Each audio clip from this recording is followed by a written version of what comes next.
कृष्णाष्टकम्। वसुदेवसुतं देवं कंसचाणूरमर्दनं देवकी परमानन्दं कृष्णं वन्दे जगद्गुरुम्। अतसी पुष्पसङ्काशं हारनूपुरशोभितं रत्नकङ्कणकेयूरं कृष्णं वन्दे जगद्गुरुं।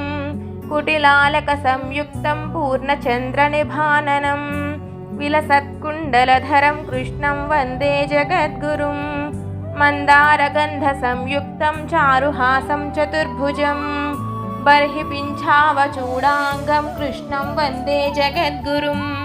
उत्फुल्लपद्मपत्राक्षं नीलजीमूतसन्निभं यादवानां शिरोरत्नं कृष्णं वन्दे जगद्गुरुं।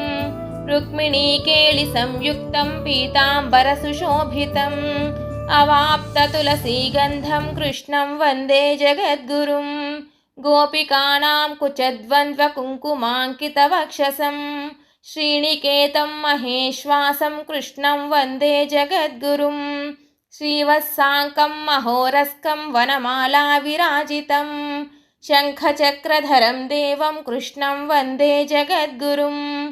कृष्णाष्टकमिदं पुण्यं प्रातरुत्थाय यः पठेत् कोटिजन्मकृतं पापं स्मरणेन विनश्यति।